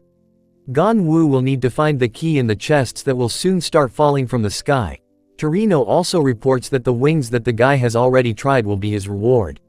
Gunwoo is worried that he might collect all the items before Se Young, so he decides to ask if it is possible to give up the soul contract item. The admin doesn't say for sure whether it's possible to give in or transfer the item, after which Gon Woo again suspects Torino of cheating. But the admin says that the guy can find out this information from the developer, but to do this he needs to collect the entire set and meet him in person. After this, the admin stops answering questions, and a plane flies over them, dropping boxes with items. Gong Woo is ready to work. A dozen chests fall to the ground like fireworks. Torino tells the guy to get ready to search and gives a hint, saying that the portal is in the sky. Gong Woo is fully confident that he can easily complete the task and finish the quest, so he immediately heads to the first chest. The guy arrives at the first chest, but instead of anything useful, he finds only a note with a stupid joke. Gong Woo realizes that he has no choice but to explore the rest of the chests, so he moves on. The guy tries to get into one of the buildings, which is supposed to contain the next chest, but he fails because the building is protected. The next attempt is more successful, thanks to which he finally makes his way to the chest. His legs move, which causes great surprise. It turns out that the chest was moving for no reason, and Chung Si-hong, who had been chasing Gon Woo since they entered the portal, appears from it. Yoon Si-hoon immediately strikes and informs Gun Woo that he is under arrest for kidnapping the agent and holding him captive. The guy doesn't understand at all what Yoon Si-hoon is talking about. At this time the guy is hit again. Gong Woo tries to ask the admin for help, but he prefers to stay away. Yoon Si-hoon interrupts Gong Woo. The man can't hear the admin, so he assumes that Gong Woo is talking to himself. The guy leaves the building in an attempt to escape through a strategic retreat, but this does not help him escape pursuit. Yoon Si-hoon follows the intruder on his heels. Gun Woo decides to quickly find the next box, but Shelf Si-hoon did not get it. Gong Wu sees the next few boxes falling and decides to approach one of them, but there is nothing useful there either. After hearing some ridicule from the admin, Gong Wu decides to fly to the next chest, hoping that at least there will be something useful there. This chest also moves like the one that Si Hong came out of, which worries Gong Wu, but he is distracted by the explosion. Yung Si-hoon appears on the battlefield again. The man is firmly convinced that Gong Wu must be arrested. The guy has no other choice, and he uses disguise to hide from his pursuer. Using his stealth skill, Gon approaches the chest, hoping to get something useful, but is thrown back by a powerful wave. Instead of a useful item or a useless piece of paper, a monster appears, similar to the one that Gong Wu had seen before. Si Hong and Gong Wu look at the huge monster that appeared from the box in shock. It's clear that Si Hong is scared by the sight of this monster, but Gong Wu is confident in his abilities because he has an extremely useful skill. Gong Wu tries to call Torino, but he doesn't answer. Behind the guy there are only portals from which hordes of monsters emerge. The boy equips a dagger. Si Hong unmistakably recognizes Song Jun's weapon, but they have no time to think, because the monsters are getting closer and closer. Suddenly, one of the smaller monsters attacks Gong Wu, reducing his health to 0, giving him the ability to use the crushing strike skill.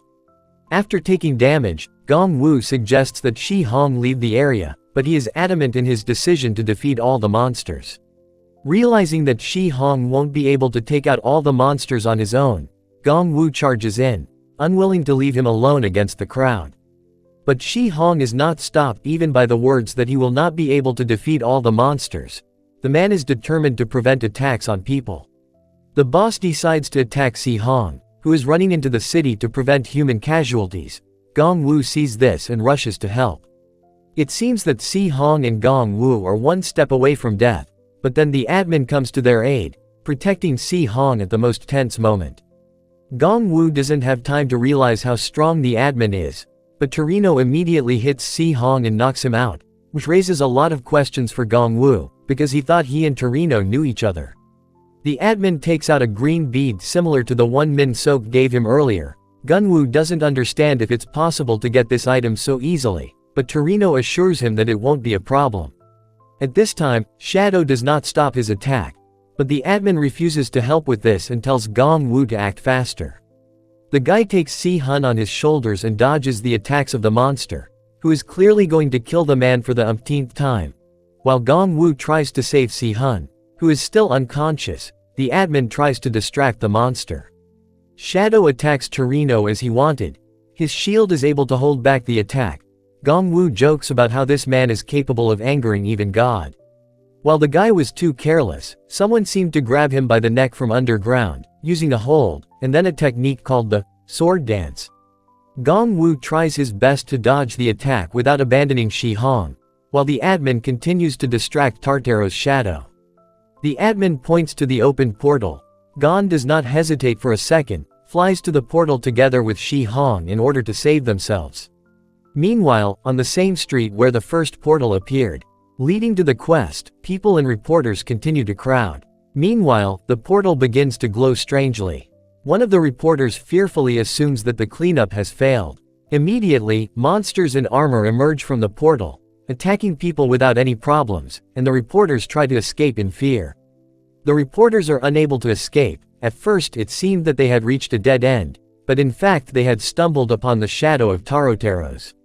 They don't have time to scream before one of the smaller monsters sneaks up on them, wanting to destroy them like the rest.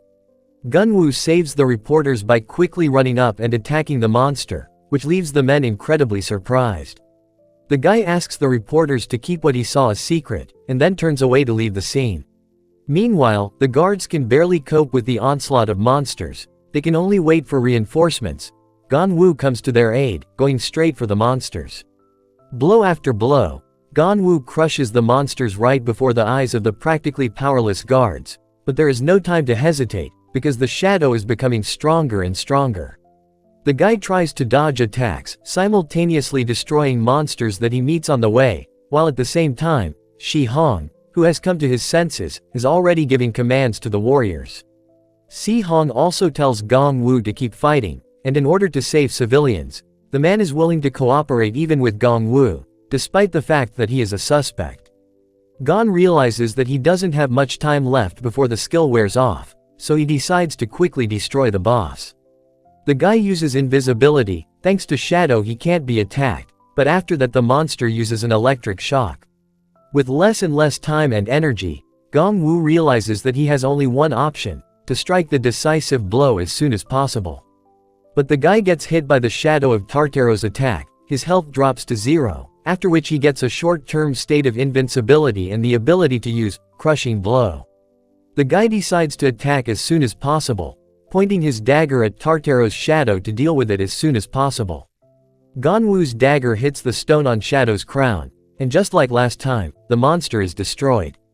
Gon didn't have time to rejoice, as the body of the defeated monster began to fall, right on the guy, but he didn't have time to completely save himself from the shadow's fall.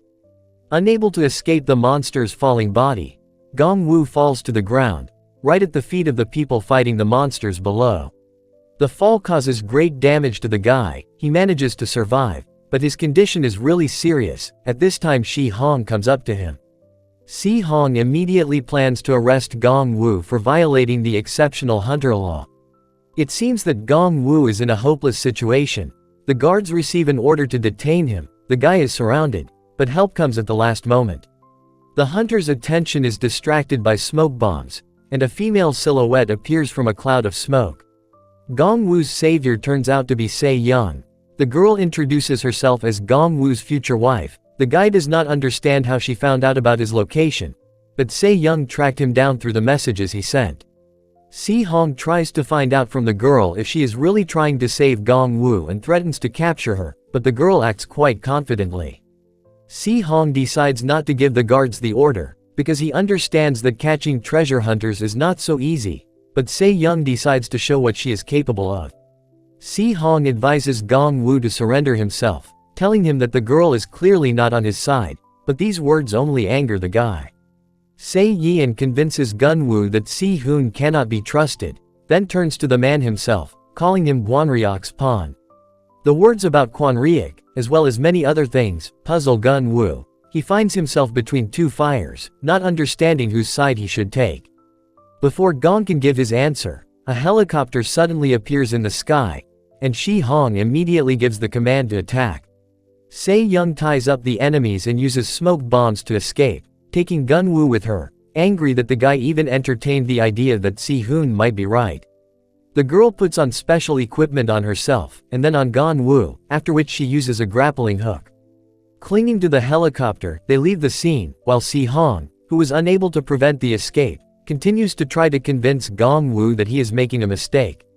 Si Hong tries to convey to Gong Wu that this dagger will only bring him misfortune and regret, but the guy does not take his words seriously. Se Yan also easily mocks Si Hong's defeat and bids him farewell as she departs on a helicopter. Shi Hong watches the helicopter leave until he is distracted by one of the employees praising Shi Hong for supposedly defeating such a boss. But Si Hong, with his usual honesty, admits that this merit should be attributed not to him, but to Gong Wu, after which he orders him to ensure that information about this situation does not leak out further. After this conversation, Shi Hong leaves, but the story clearly does not end there, because a small part of the monster, which retained a minimum of health, continues its life activity. The helicopter that saved Gong Wu and Se Young lands on the ground and the guy gets out of it, happy that he managed to survive. The girl seems irritated, and their mutual friend suggests that she was angered by Gun Wu's hesitation in choosing between her and Si Hoon. Se Young doesn't want to see Gun Wu, which she says outright. She is so angry that she doesn't want to talk about anything at all. Gong Wu's family also intervenes in this situation. Appearing out of nowhere, they bombard the guy with questions, but their attention is drawn to Se Young. Everyone present decides to sit down and talk. Gun Wu tells about everything that happened to him. Min Sok is very surprised to hear about the reasons for his friend's unchanged level. The mother realizes the real reason why Gun Wu has been disappearing so often, while the sister expresses her displeasure at her brother getting involved in a conflict with the hunter management. Saul also carefully informs her brother of her suspicions regarding his new acquaintances. Se Young decides to announce that she and Gun Wu have developed an unusual relationship. Min Sok is very happy for his friend. Sol becomes hysterical, believing that her brother is still too young for such a thing, and runs out of the room. Gongwoo's parents are presented with a suitcase with the money that Gongwoo will receive from selling the dagger. The father does not understand why this money is being presented to them, because the contract concerns Gongwoo. The father does not think that such a presentation of money is unnecessary. He also tells his son that they will support any choice he makes. People gradually disperse. The father decides to find out about a room for accommodation, and the mother is going to talk to her daughter. All friendly conversations are postponed until tomorrow. Gunwoo and Min Suk share a room, but Gunwoo can't sleep because of his roommate's snoring, so he decides to sleep on the couch to avoid disturbing his friend. The guy accidentally stumbles upon Se Young and Yun Min talking about what happened recently. Gunwoo clearly wasn't supposed to be witnessing this conversation, but he hears his name in the discussion, which catches his attention. Yun Min mentions that people have increasingly started to turn into monsters. He believes that it has awakened. This raises more and more questions. Through his own carelessness, Gongwoo reveals his presence, and then tries to hide the fact that he was eavesdropping, which he clearly fails at, but Se Young and Yun Min pretend that everything is fine. They try to end the conversation and leave the room under the pretext of sleeping, but Gunwoo tries to find out about what he heard earlier, which angers the girl. It is now, when there are no unnecessary witnesses to disturb her, that Se Young shows her true face and then leaves. In the morning, Gunwoo and Min Suk find themselves at a car park where they have the opportunity to try out luxury cars, but Gunwoo is caught up in a new quest. The guy needs to equip the Tartaro's wings, but due to his skill being too low, he can't use the extra item, forcing him to level up. On Se Young's orders, the boys take one of the cars and head to the examination station. Sitting in the car, Gongwoo waits for further instructions from the girl, and is distracted from his thoughts by the guys surrounding the luxurious car. Gunwoo receives the signal to take action, while at the exam station, many people are discussing Gunwoo's recent incident, and in a negative way. So one of the attendants was discussing how he would punish Gongwoo for his action, which resulted in more work for him, but he was surprised by the crowd around the expensive car. At first, the man doesn't pay attention, but only until he sees Gunwoo in the front seat. After making sure that his eyes are not deceiving him, the man decides to attack the guy, but he fails to carry out the attack, because he is ordered to return to his position. But then he sees that a certain substance is attached to the neck of one of the workers, the same one that survived the battle with the shadow last night. An explosion occurs, so people decide to eliminate its consequences and the possible spread of the threat. Having driven his colleague away, the man decides to approach Gongwoo again, but he is no longer in the car. Meanwhile, Gongwoo defeats the ferocious Minotaur, gaining hunter level, making it possible to complete the quest to equip the wings. Min Sok is incredibly happy for his friend and throws himself into his arms, after which he suggests that Gongwoo return to Se Young's house to keep her updated, but the guy is against it. Gunwoo voices his suspicions about Se Young's plan, so he decides to take action on his own and takes on the mission. The guy decides to show his wings in action, so he soars into the sky and demonstrates his flying skills. Gunwoo also spends points and gains the jump skill, allowing him to instantly move to any desired location, and both he and Min Sok are delighted by this. Gunwoo decides to try out a new skill, causing him to jump to incredible heights before receiving instructions on how to use the skill. In a matter of seconds, Gunwoo moves to the intended place. This skill is not bad, but it makes the guy feel a little uncomfortable.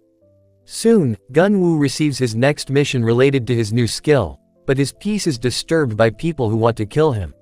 This man is already familiar to Gongwoo, because earlier he tried to take away his dagger, which forced the guy to hide in the wormhole. Gongwoo, along with Min Sok, decides that this is a good time to take action, so he equips his dagger. Meanwhile, the reporters discuss the recent events, realizing that Gunwoo is quite strong, but they are also annoyed that they are not allowed to cover the information. The reporters know they have no chance since they don't have enough influence to bring attention to this, but the junior reporter suggests that they find Gongwoo again. They are distracted from their conversation by activity in the corridor, people running to the scene after learning about the events on the examination site. People also rushed to the examination site because Han Se-yeon was allegedly there, and reporters decided to head to the site. Meanwhile, at the examination site, Gong Wu manages to defeat the people who were about to attack him just a moment ago. The guy is so pleased with himself that he scares his enemies a little in case they decide to attack him again. Unexpectedly for Gong Wu himself, his enemies begin to fall at his feet, begging for leniency, but this does not bother Gong Wu and Min Sok too much. Min Sok decides to ask his friend if he has completed the quest yet, after which the guys find out that Gun Wu has received a new quest. Gun Wu decides not to take on the quest today to avoid raising suspicions from Se Young and Yun Min. Gong Wu decides to let the defeated enemies go, threatening them one last time, after which they run away, and the guys decide to go to the exit. Before they had time to rest, they again came face to face with the enemies who had fled a minute ago, and it turned out that they had not been able to find a way out. They decide to go their separate ways on the examination grounds, but after a while they meet again. This situation repeats itself again. Min Smock and Gun Wu decide that they are being bullied in retaliation, which of course makes them angry. Before Gong Wu can get mad and move towards the annoying group, he sees a humanoid monster. The monster, who was clearly human before, rushes out to attack Gong Wu, but the boy manages to dodge its attack. The boy uses his jump skill to avoid the next attack. He still doesn't understand why they met a man who mutated into a monster again. Meanwhile, the former Ill-Wishers team finds Gong Wu again, begging for salvation, and they also report that the monsters have turned into monsters. Many monsters jump out of the bushes. They were also once people. From such a large number of mutants, people fall into a stupor. The monsters are getting closer and closer. They are ready to pounce on the few people huddled together. The leader of the opposing team says that his people turned into monsters after one bite. Gong Wu gives them an elixir and tells them to recover first. The monsters rush at the people. Gon also breaks away from his place and moves forward, but this does not help him too much. The monsters surround Gong Wu, damaging him, and he decides to use a jump to avoid losing this fight with the mutants. He actually manages to escape from the monsters' clutches, but they come running at him again, and he decides to eliminate them one by one instead of using a crushing blow. Gong Wu nearly crushes one of the monsters with just one hit, but the monster is still very feisty. Meanwhile, the rest of the team decides to help. A battle between the monsters and the humans ensues, with Gong Wu warning his allies that the monsters continue to attack even when their health is at a critical level. An ethical issue arises, since these monsters were once humans, and Gong Wu wonders if there is a way to reverse the transformation. Gon yells out to the team, not to announce a plan or idea for rescue, but to flee, which causes surprise. At the same time, reporters continue to hunt for sensations and try to penetrate where they clearly should not be. At first glance, the situation seems calm and the area is quite deserted. Reporters assume that everything is already over. The reporters are distracted by a sound coming from one of the buildings, but seeing nothing, they decide to sneak inside. Meanwhile, Gong Wu emerges from the portal, attracting the attention of annoying reporters, but they still don't realize that this is the person they are looking for, because he is too far away. Deciding to find out who it is using the camera, the junior reporter recognizes Gong Wu, which he immediately reports to his supervisor. But joy gives way to anxiety, and then fear, when reporters see people who have mutated into monsters. Gong Wu fails to escape even after leaving the portal, and the monsters find him even in the supposedly safe area. Immediately after Gong Wu, Min Sok and the former captain of the enemy team emerge from the portal, and they immediately realize that all the people in the area have become monsters. Seeing the hordes of monsters, the hunters who escaped with the help of the portal fall into panic. The hunters still haven't given up hope that help from the department should come to them, because they are on the examination ground. Help is clearly not late, but it is not of much use, because people from the security department also turn into monsters. Among one of the monsters, the man notices the one with the surviving piece of the monster on his neck, so he decides not to delay and tell Gong Wu about it.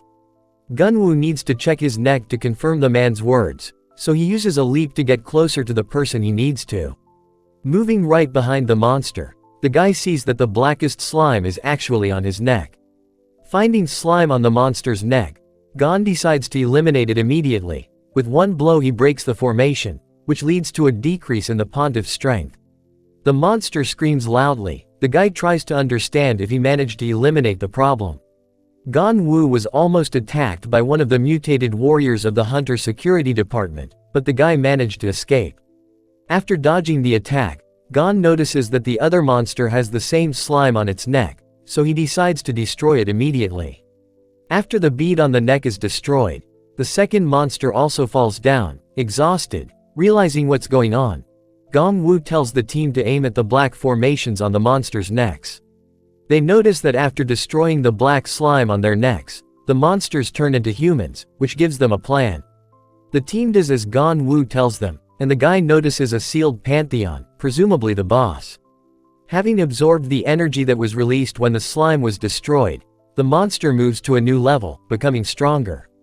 The boss tells Gong Wu to hand over the key, calling him a challenger. The guy is amazed that the monster has speech.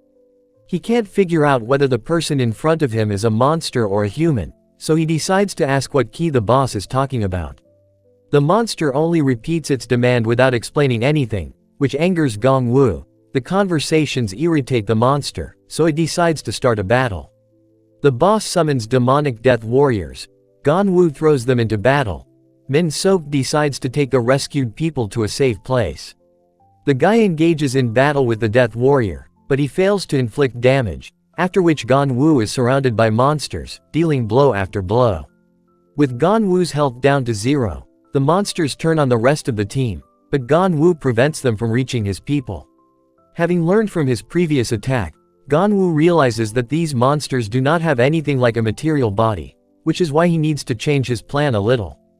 Finally, he manages to destroy the Death Warrior while in a state of transition, where his body also becomes intangible. Although Gong Wu manages to find a way to destroy the intangible opponents, the problems do not end there, and the boss prepares to defeat the guy.